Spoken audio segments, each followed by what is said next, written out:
4 dias após os protestos pedindo o afastamento da presidente, manifestações hoje em várias capitais levaram apoio ao governo Dilma Rousseff. Obra aguardada deve ser aprovado nos próximos dias o edital para a escolha da empresa responsável pela obra do anel viário do Trecho Sul. O projeto inclui a duplicação da rua Deputado Antônio do Vieira, no bairro Pantanal, em Florianópolis. E ainda o Hospital de Biguaçu já tem data para começar a atender a população, 27 de agosto. Os outros serviços serão oferecidos gradualmente em 3 etapas. No futebol, pela Copa do Brasil, o Figueirense joga bem, mas acaba cedendo ao empate para o Atlético Mineiro nos acréscimos. Situação idêntica à da Chapecoense, que... O Band Cidade desta quinta-feira já está no ar.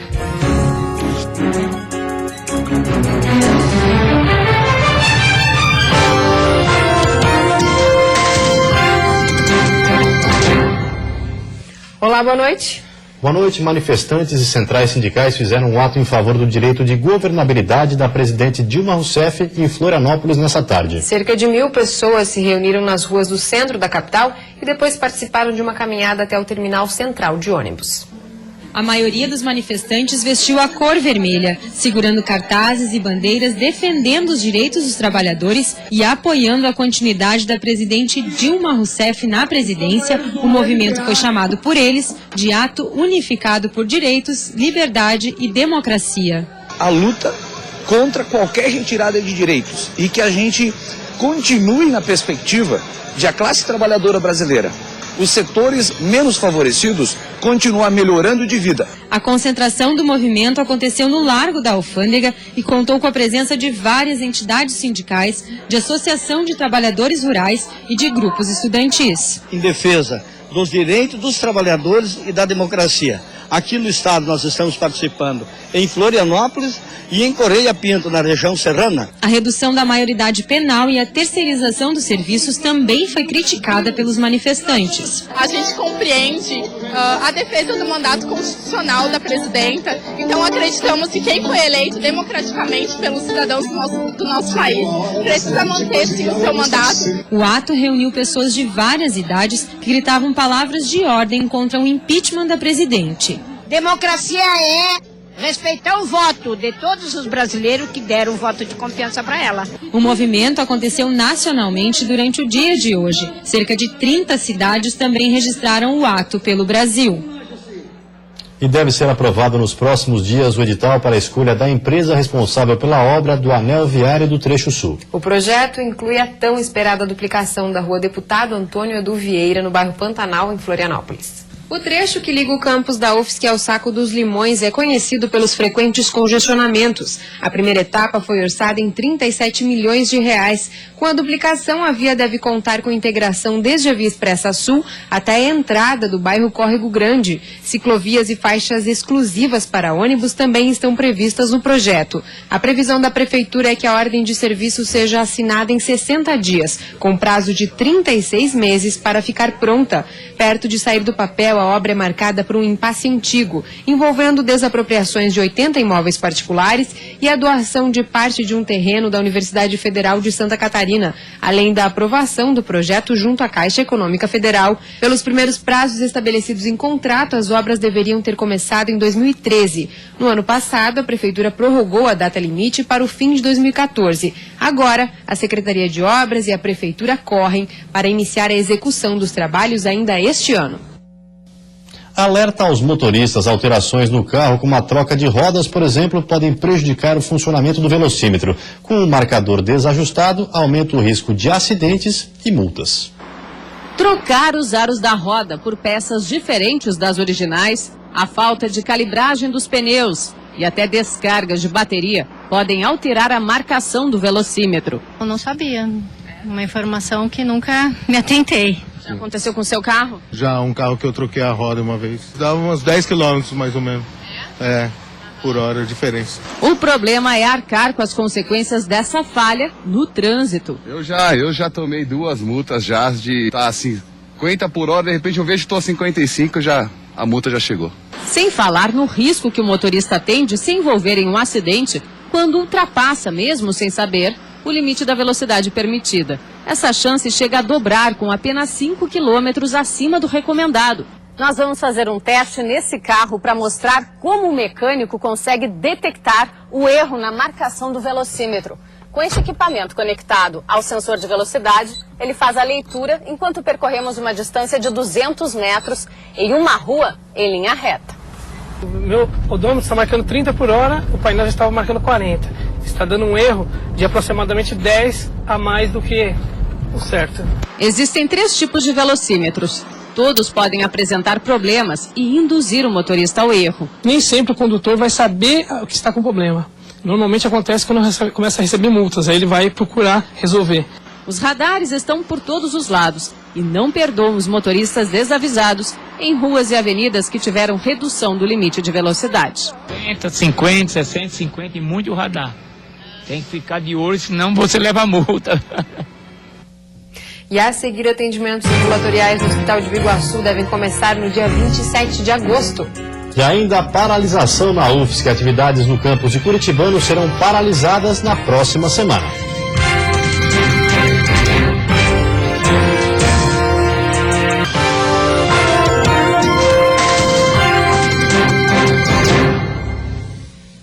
Um fato inusitado chamou a atenção de quem passou pela beira-mar em Florianópolis na tarde de hoje.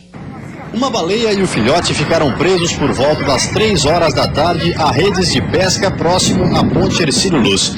Para a operação de monitoramento dos animais, equipes do Corpo de Bombeiros tiveram que se deslocar até o ponto.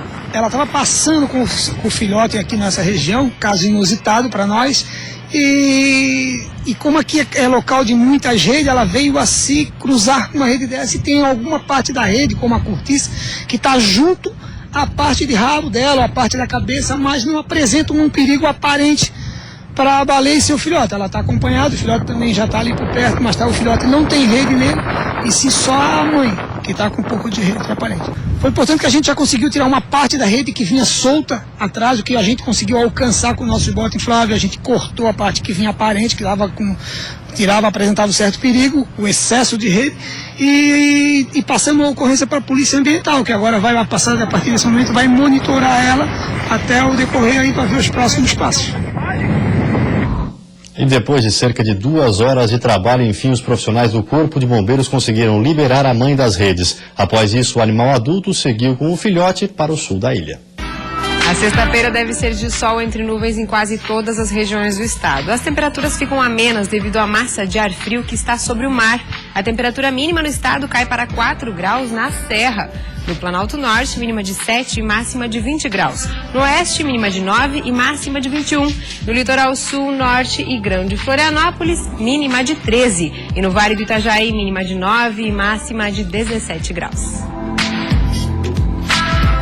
E na próxima semana, professores e estudantes da Universidade Federal de Curitibanos vão paralisar as atividades no campus. A greve começou no início dessa semana pelos acadêmicos de medicina veterinária.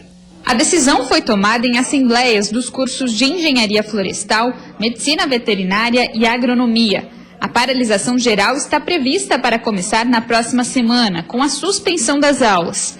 Desde segunda-feira, alguns acadêmicos já entraram em greve e ocupam o hall de entrada da Universidade Federal, em Curitibanos. Aqui em Curitibanos, a UFSC funciona desde 2008. Por enquanto, muitas das disciplinas práticas ainda são realizadas em empresas terceirizadas. Os acadêmicos reclamam que falta uma estrutura adequada e também equipamentos para essas aulas. No semestre passado, por exemplo, a anestesiologia veterinária, os alunos que cursaram essa disciplina, como não havia o aparelho de anestesia inalatória, que até agora não tem, também entra dentro desse orçamento para o Centro de Técnica Cirúrgica. Os alunos fizeram práticas em cadáveres e até uma aula de entubamento traqueal foi feita em ursinho de pelúcia. Problema que também vem afetando os professores, que decidiram aderir ao movimento.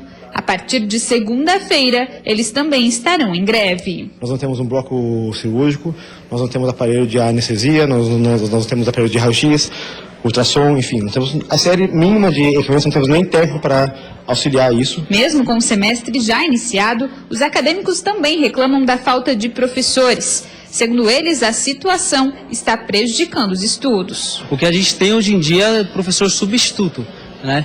E nem são para todas as matérias. Um problema da gente ter professor substituto é que o professor substituto não pode estar fazendo pesquisa, não pode estar fazendo extensão, entende? Então a gente precisa de no mínimo mais uns 4 professores para dar dando conta da demanda. De acordo com o diretor do campus, a contratação de novos professores já foi solicitada ao governo federal, mas ainda sem retorno. Já sobre as outras reivindicações, ele alega que já foram repassadas à reitoria da universidade e que medidas emergenciais serão tomadas. Como medida alternativa, nós temos uma estrutura que está sendo utilizada em conjunto com o governo do estado, que é o SEDUP, e nesse espaço, no SEDUP, então a gente está adaptando uma estrutura para que receba laboratórios de cirurgia, para que atenda uma demanda de aulas práticas do curso de Medicina Veterinária. A abertura do Hospital Regional de Biguaçu para atendimentos ambulatoriais já tem data marcada, 27 de agosto. Os outros serviços serão oferecidos gradualmente em 3 etapas. Em coletiva de imprensa, o secretário estadual de saúde garantiu que a inauguração está marcada para o dia 26, com a presença do ministro da Saúde. No dia seguinte, o Hospital Regional de Biguaçu, Eumutinás, passa a oferecer atendimento ambulatório com 8 especialidades para a população. 60 dias depois, o hospital já deve passar a oferecer internação e cirurgias eletivas. A última etapa fica por conta da ativação da unidade de terapia intensiva, cerca de 120 dias após a inauguração. Esse hospital não vai ser mais um hospital fazendo a mesma coisa. Ele tem uma vocação para a realização de cirurgias eletivas, dando vazão e diminuindo os tempos de espera existentes. Ele tem uma vocação na pediatria e inclusive permitindo a migração do atendimento de pediatria do Hospital Regional São José para cá. O custeio mensal do hospital deve ser de 2,6 milhões de reais, bancados pelos governos estadual e federal. A gestão ficará sob a responsabilidade da entidade filantrópica Beneficência Camiliana do Sul, São Camilo, vencedora da licitação. O prefeito de Biguaçu destaca também a participação e os esforços da administração municipal no processo. Eu acho que para agora é realmente trabalhar, organizar mesmo a questão do atendimento, né, e fazer com que a rede de saúde tão esperada e que tão planejada pelo governo do estado, ela realmente se concretize. Até semana que vem, equipes realizarão trabalhos de limpeza e ajustes finais. O hospital é totalmente térreo e fica localizado no bairro Vendaval. A estrutura é composta por 110 leitos, contendo unidade de atendimento imediato e de clínica médica, pediatria, UTIs adulto e infantil, clínica cirúrgica, centro cirúrgico, maternidade e blocos para setores administrativos. A inauguração do Hospital Regional de Biguaçu é aguardada há anos pela população da cidade e também pela região. As obras por aqui começaram em abril de 2010 e a Grande Florianópolis não recebia uma estrutura hospitalar pública há 30 anos. O investimento total da construção passa dos 28 milhões de reais. E, de acordo com o secretário, a estrutura veio para ajudar na reorganização da rede hospitalar de Santa Catarina. São 11.700 leitos atendendo pelo SUS, que no ano passado tiveram uma taxa média de ocupação de 35%. Então nós temos muita capacidade ociosa para ser utilizada. O que a gente precisa é olhar para essa rede como um todo e até para poder, a partir daí, da vocação e do papel de cada hospital, também discutir o financiamento de cada uma dessas unidades. Incentivar os alunos da rede pública a desenvolverem a parte emocional e o desenvolvimento pessoal. Essa é a proposta de um projeto que será realizado em Chapecó. A cidade do oeste do estado será a primeira do Brasil a manter essa parceria com o Instituto Ayrton Senna.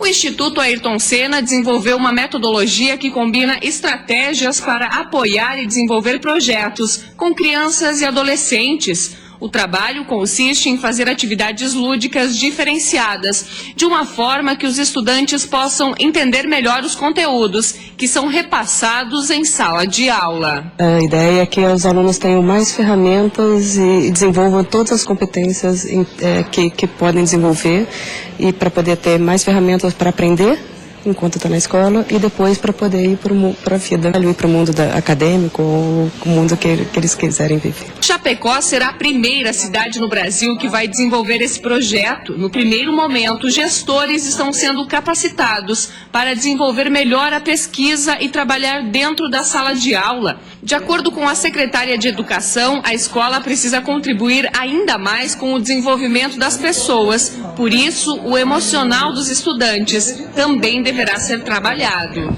E que nós estamos realmente apostando acreditando, porque nós entendemos que as pessoas precisam estar bem, estar felizes. E para isso elas precisam também ter sua autoestima, a sua valoração enquanto ser humano. Estão previstos encontros de capacitação para os profissionais até o final de 2015. E no ano que vem, o projeto será implantado em toda a rede municipal de ensino e também para alguns alunos do Senai. Mas receber uma integralidade de conhecimento, de vocação, de dedicação, foco, para que efetivamente ele se conheça e possa produzir mais do que apenas conhecimento. E depois do intervalo tem futebol pela Copa do Brasil. O Figueirense joga bem, mas acaba cedendo o empate nos acréscimos para o Atlético Mineiro. Situação idêntica à da Chapecoense, que empatou na estreia da Sul-Americana.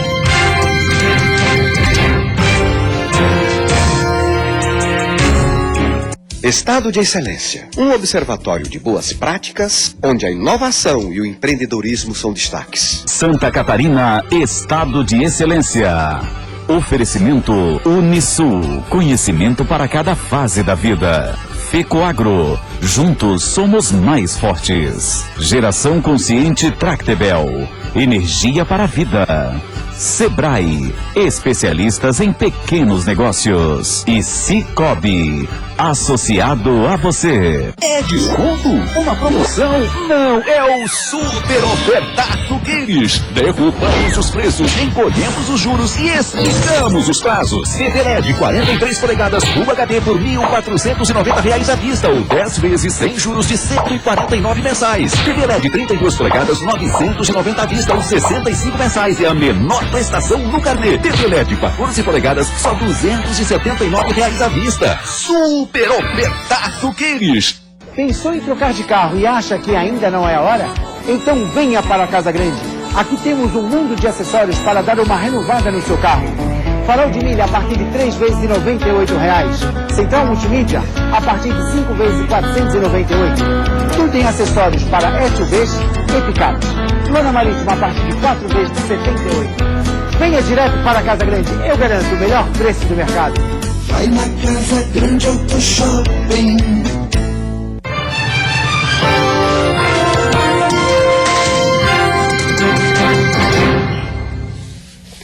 Futebol, valeu o esforço. O Figueirense quase saiu de Belo Horizonte com uma vitória no jogo de ida pelas oitavas de final da Copa do Brasil. Já nos acréscimos, o Atlético Mineiro conseguiu empatar o jogo. O jogo era contra o Galo, mas quem começou botando as asas de fora foi o Figueirense. Mais precisamente, João Vitor. Cleitinho pediu a bola atrás, mas João Vitor indicou o caminho certo. Na velocidade, Cleitinho surpreendeu e botou pra dentro.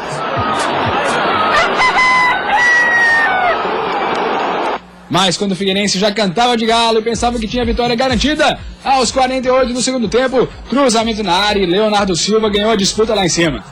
Fim de jogo no Independência, Atlético Mineiro 1, Figueirense também 1. E o novo técnico do Figueirense, René Simões, foi apresentado hoje à tarde pela diretoria do clube. O repórter Eduardo Prestes tem as informações. René Simões, de 62 anos, foi apresentado pelo Figueirense como novo técnico do clube até o final da temporada. René Simões tem como principais destaques de uma carreira de quase 40 anos como técnico, ter levado a seleção da Jamaica à Copa do Mundo de 1998 e também a medalha de prata nos Jogos Olímpicos de 2004 com a seleção brasileira feminina. René Simões falou com os jornalistas hoje na apresentação e destacou um novo método de trabalho que ele pretende implantar no Figueirense, baseado em cobrança firme e forte aos jogadores do elenco. Parabenizo o Agel pela intensidade com que o time dele joga, pela aplicação. Eu acho que ele fez um trabalho brilhante aqui no Figueirense. Tive a oportunidade de dizer isso ao telefone para ele. E o jogador não pode perder essa intensidade. Essa cobrança, essa intensidade, essa forma de entrega dentro de campo tem que ser a marca do Figueirense. Foi isso que nós vimos ontem. E no intervalo, não tive participação nenhuma no jogo de ontem, por favor. Também não assisti o jogo lá do presidente, o presidente não estava lá. Se cheguei atrasado lá é porque ainda fui, que eu não deveria ter ido, porque tive um problema de falecimento de uma pessoa muito querida na família. O técnico René Simões estreia pelo Figueirense no sábado aqui mesmo, no estádio Orlando Scarpelli, em jogo contra o Sport, válido pela primeira rodada do retorno do Campeonato Brasileiro. E a Chapecoense teve a primeira participação numa competição internacional, a Copa Sul-Americana. Contra a Ponte Preta, no interior paulista, o Verdão também podia ter voltado com uma vitória.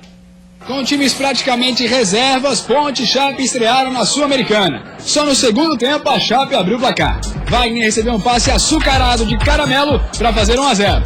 E quando tudo se encaminhava para uma vitória, no finalzinho, jogada rápida pela esquerda, Gilson tocou e Leandrinho fez um belo gol. Fim de jogo, Ponte Preta 1, Chapecoense também 1. E hoje à noite quem entra em campo pelas Copas Sul-Americana é o Joinville. O time do norte do estado recebe o Forte Atlético Paranaense. Hoje à noite na Arena Joinville, o Jack enfrenta o Atlético Paranaense, que está bem colocado na Série A do Brasileiro, ocupando a 8ª colocação. Sabendo da intenção do técnico PC Guzmão de mandar a campo um time misto, alguns jogadores se manifestaram durante a semana pedindo para jogar. Penso em mostrar meu trabalho pro professor, que eu quero estar em campo na quinta-feira também. Eu pedi para jogar, independente do que vai acontecer, eu pedi para mim jogar, porque eu venho numa sequência muito boa, uma sequência onde cada jogo que passa eu venho pegando mais confiança, mais ritmo de jogo. E deu certo, os dois estão confirmados no time, que tem ao todo 7 mudanças em relação à última partida. Para a estreia do Jack em competições internacionais, a procura por ingressos foi grande. Sócios pagam R$20 e não sócios R$50. E a seguir, empresários de Chapecó querem a redução do número de vereadores no município. Se a medida for adotada, a economia será de mais de 3 milhões por ano. E para não fechar o ano com dívidas, a Prefeitura de Joaçaba está tomando medidas para reduzir custos.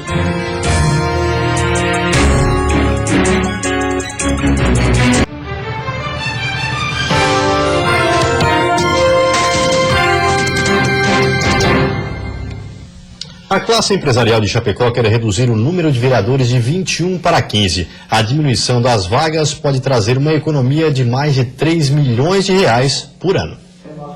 A instabilidade na economia está afetando vários setores. Por isso, em Chapecó, a classe empresarial criou a campanha Chega de Faz de Conta. A meta é reduzir o número de vereadores de 21 para 15. E se o projeto for aprovado, a economia será de 3,2 milhões de reais por ano. No intuito de diminuir custos e também aumentar a eficiência do Poder Legislativo. Nós entendemos que hoje o Brasil passa por uma reflexão não só dos políticos, como da política como um todo, e nós entendemos que também em Chapecó nós devemos fazer a nossa parte. O projeto só poderá ser encaminhado para a Câmara de Vereadores, após recolher pelo menos 6.847 assinaturas, que corresponde a 5% do eleitorado aqui de Chapecó. Pelas ruas de Chapecó, a população está aprovando a ideia. Ótimo, excelente, já assinei. Mas é muito bom, tem que reduzir. Isso aí não tem necessidade de 21. Talvez diminuir o salário, reduzir custos na Câmara de Vereadores, talvez certos vereadores tenham mais compromisso com a cidade. Eu acho que é por aí. Eu acho muito importante pelo fato que hoje os vereadores, eles são pagos para exercer a função, né? Só que muitos deles não exercem a função, né? Uma mudança constitucional de 2009 permitiu que cidades entre 160 e 300 mil habitantes tivessem até 21 vereadores. Em Chapecó, a Câmara aprovou um aumento de 12 para 21 cadeiras, ainda na eleição de 2012. De acordo com o presidente do Sindicato do Comércio da região de Chapecó, por ser uma iniciativa popular, o projeto poderá ser encaminhado para o Legislativo até o final de junho de 2016. 21 é 300 mil habitantes, seria o teto. Hoje a Chapecó tem em torno de 215, 220 mil habitantes, que daria, pela proporção, em torno de 14 vereadores. Então a gente está propondo 15, até por uma questão de equidade da Câmara de Vereadores, a gente está propondo 15 para que os projetos sejam também apreciados de uma maneira mais fácil a aprovação. A Prefeitura de Joaçaba está com um déficit de 5 milhões de reais. Para não fechar o ano com dívidas, o prefeito sugeriu algumas medidas para reduzir os custos. Na Prefeitura de Joaçaba, o déficit é de 5 milhões de reais, valor que foi revelado hoje pelo prefeito como forma de tentar reverter a situação. Uma medida foi sugerida para a questão dos cargos comissionados. E a gente entendeu que o momento é que as pessoas tirassem férias agora, aquelas que ainda têm férias para tirar, para que não acumulasse tudo para o final do ano. Se tiver alguma medida mais drástica até o final do ano, nós vamos tomar. Mas essa é a medida paliativa agora nesse momento. A prefeitura não está quebrada, ela está em situação tranquila em relação a outros municípios, mas todos os municípios do Brasil estão tomando essas medidas. Alguns que não tomarem essas medidas vão sofrer a punição, talvez, pelo Tribunal de Contas lá na frente. Atualmente, são 62 funcionários comissionados trabalhando na prefeitura. Demissões não estão descartadas, mas não surgiram como opção neste momento. A preocupação da prefeitura está em cumprir a lei e encerrar o ano sem dívidas. Em termos de compromissos financeiros com fornecedores, segundo o prefeito, tudo está dentro da normalidade. Outra prioridade é dar continuidade às obras que estão acontecendo. Não vamos deixar de forma alguma a cidade ser prejudicada, né? E jamais a prefeitura, porque nós temos uma responsabilidade. Então, essas medidas que nós vamos tomar daqui para frente, seja ela na economia da luz, da água, do combustível, isso vai ser importante para a saúde da prefeitura. E antes de encerrarmos, uma olhadinha no trânsito da capital. Aí você acompanha imagens ao vivo das pontes Colombo Salles e Pedro Ivo Campos. Movimento intenso, principalmente para quem deixa a ilha de Santa Catarina praticamente parado. Agora em Florianópolis, 17 graus. E você fica agora com o Jornal da Band. Uma ótima noite. Até amanhã. Boa noite. Até amanhã.